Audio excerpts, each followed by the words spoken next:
playoffs to 6 teams or expanding to 8 teams, but you really haven't heard that much conversation about that.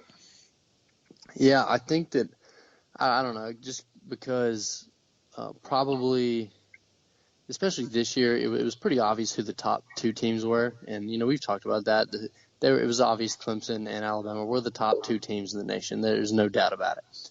And also, really, even from the BCS to the college football playoff, the four teams that would have made the top four teams in the BCS would have been the top four teams in the college football playoff, just in a different order, if that makes sense. So really, I guess everybody kind of sees that it's, whether you like it or not, whether you like how the rankings come out or not, it's pretty much a consensus of who the top teams in the nation are. And I kind of think that's why. Plus, I think they signed this contract for like 5 more years or something like that. So if there are some changes, it's not going to be for a few more years. So there's not really any point in entertaining the thought right now. Do you think it should be expanded? Yeah, I think 8's a pretty good number, just because that's 3 weeks of playing extra football. I've heard people say 16 teams is where it should be, but then you start. I mean, it's kind of hard to play. I mean, you're already playing basically 10 weeks, and if you're if you're in your too much. There's not 16 teams deserving of a chance. Right. But there are definitely the top 8. I would feel like definitely top 8, and there's always going to be that one. The team or the 2 teams that are left out that people think that should have got in. But it's a lot easier to say, oh, well, if you're an 8 seed or if you're a 9 seed, oh, you should have been the 8 seed. Well, I mean, the 8 seed's probably not even going to win the title anyway, so what does it matter, So I kind of feel like 8 is the magic number for that. 16's too much. That's too many games. Like, that's 10 games and then your championship game, and then what would that be? 4 more games after that? So that's like 15. I mean, that's a lot of football for well, it's a lot for a college football. Kid that's having to go to class and all that. They're not NFL guys that get to just show up to, the training facility and, I mean, NFL guys, they play a lot. They have a lot of games, obviously, especially, if they're playing the Super Bowl, especially if they're going the wild card route. Basically, like Green Bay would have played 20. They've been 20 games, but it would have been like 10 games in a row, like 10 weeks in a row. They were playing football, which actually it was their bye week was week 4. So it would have been. So they played. Green Bay played. Let's see. They played 19 games. They played 16 straight weeks. 16 straight weeks, and obviously it showed because they were beat up. They were tired by the end. They were beat up. It was a crappy bye week. Having the 4th week of the year be your bye week is definitely not ideal. Right. You don't want it that early ever. To me, the NFL needs to go to 2 bye weeks. It's too tough up there. Those guys they're big, they're physical. They're the best of the best, and they only get 1 bye week. They need 2 bye weeks. College needs 2 bye weeks every year. College bases it off of when Memorial Day weekend, how that falls and stuff. But college needs 2 bye weeks as well. Yeah, I could definitely see that. It's just football's just tough, and you gotta have some breaks sometimes. And I remember when I didn't like a few years ago when the college did have 2 bye weeks, and I think Alabama played West Virginia and then had a bye week.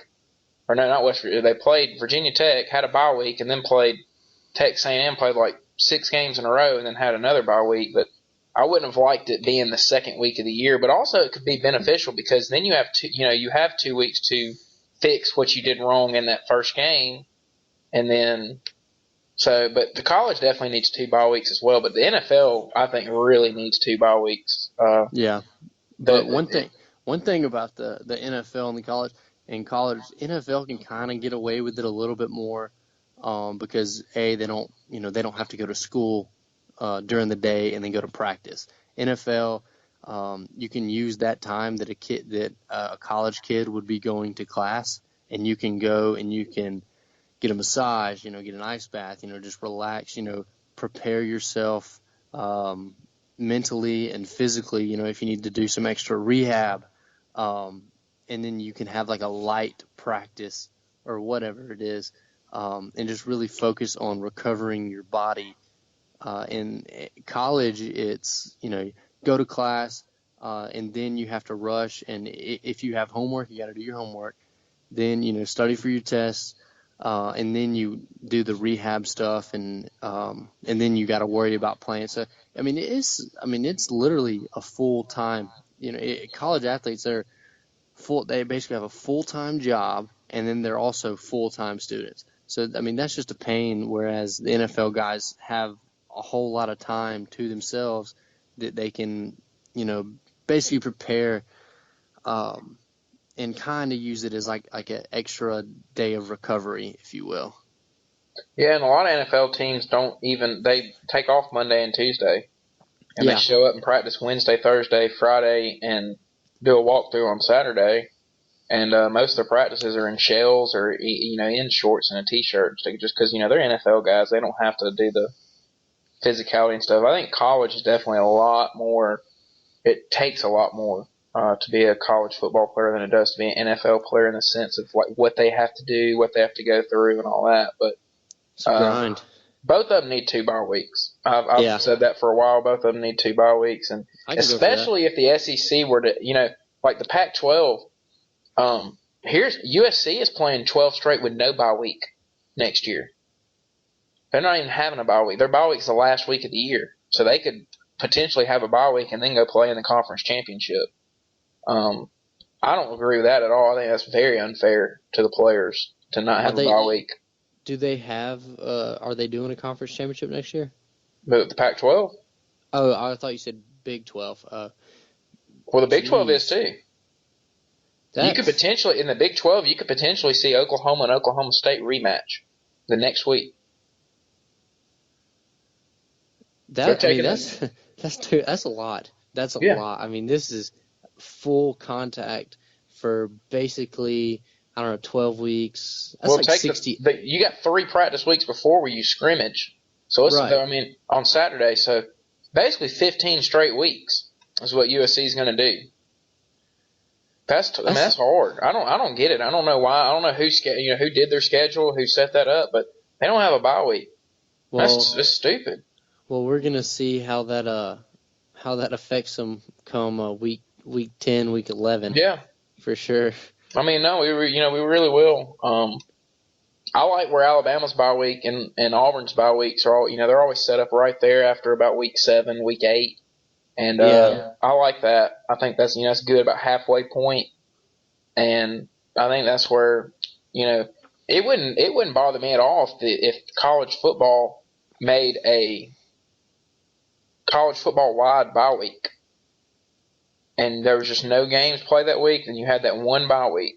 It'll never happen because of money and stuff, but that actually wouldn't bother me at all. You take that one break there in between college football season, everybody kind of gets a rest and takes a break, but there definitely needs to be more bye weeks in both college and the NFL. It's tough. Guys are huge. They're physical, and they really beat up their bodies. And I like, it sucks as a fan to sit there and have to go through 2 bye weeks, but for the players, they need it. Yeah, for sure. I could totally go for that. Plus, technically it would make football season longer. Well, yeah, that too, but so we get to enjoy. And it would make the play better. It'd make their performance would be better. They're more rested. They're not having to. It's a grind. What USC's doing is crazy. 12 straight weeks, or 15 technically. That's gonna be hard. Yeah, that's too much. And and they don't have any slouches either. I'll give them credit. Their non-conference opponents are Notre Dame, Texas, and I can't remember who the other one, but the other one is pretty good too. So they're not playing, Western Kentucky and all that. Like, Notre Dame and Texas are 2 of their non-conference, and they play non-conference games. Yeah. Which, granted, a couple of those teams in that conference are, like playing Western Kentucky and some of those teams. But still, I mean, that's a grind. I got to credit USC for that. But that's also really tough to not have a bye week. I don't really agree with it at all. Yeah. I don't like it. How are we looking on time? No, we're good. Okay. We got a little time. You got something you want to talk about? Yeah, well, I mean, I know that you're really excited about this weekend's UFC. What is it? Is it 209? 208. 208? This is 208, and it's going to be where? It's in Brooklyn. Brooklyn. And your man is coming back and fighting this weekend, right? Yeah, my man is coming back, man. Anderson Silva makes his return. For those of you who don't know, Anderson Silva was the middleweight champion from 2006 to 2012. He defended. He has the most title defenses in UFC history and won 16 straight fights before Chris Weidman knocked him out at UFC 162. I'm sure a lot of you listening do know about him snapping his leg in half in his second fight with Chris Weidman, and was able to make his return 13 months later to fight again. Had some problems. Took a pill from a gas station, a sex performance pill that ended up making his drug test come up positive for steroids, and had a big thing there. So he came back and fought last February, and then was scheduled to fight again in May, and had to get his gallbladder removed on that Tuesday. He had to have emergency gallbladder surgery on that Tuesday, but then 6 weeks later fought on 2 days' notice at UFC 200 against Daniel Cormier when John Jones was taken off that card for the same thing that Silva got popped for, taking a sex performance pill from a gas station. And so he's now making his return. It's his first time having a full camp in a year that he's fighting, and they say he's hungry and they say he's ready again. They say he wants a chance at the belt. So we'll see how that goes. You also got Holly Holm versus Jermaine Durandame for the inaugural women's 145-pound featherweight championship, and that's going to be really interesting. Holly Holm defeated Ronda Rousey, then lost to Miesha Tate, and then lost to Valentina Shevchenko last summer, and is making her first fight since July, and it is the first ever women's 145-pound fight, and it's for the title, and so. Yeah, it's going to be really interesting. When they first made the card, it wasn't that good, but then Silva got added to it, and then also Jacare Souza got added to it, and he's fighting Tim Bosch. And Jacare, if he wins, more than likely will get the next shot at the middleweight championship, but we'll see. He's kind of been screwed over a little bit, but he's also really good. He's probably one of the best guys when it comes to jiu-jitsu that's in UFC right now. So it's going to be a pretty good card. There's some good fights on it, and not the strongest card of the year, definitely not as good as what UFC 209 is come March 4th. That's going to be a lot better card, but definitely a good card, and I'm definitely excited about it. Anderson Silva fighting on it is going to be special. It's going to be fun to watch him come back and fight again, because he is the greatest fighter of all time. Who would be the second greatest? I'd say John Jones. Oh, really? Yeah, I mean, nobody's beaten him. The only loss he has on his record, it was because he threw a illegal elbow, and all it is you can't throw an elbow at a 12-6 angle. And he did, and got disqualified, and that was his only loss. Nobody's ever beaten him before. But he hadn't had the kind of run that Anderson Silva had, of just knocking people out and dominating. Jones has gone 5 rounds. He's had some close fights, and Jones had some problems too. If you go and watch some of his stuff, he was kind of in a bad place before he had all that stuff where he got suspended. He got caught with cocaine?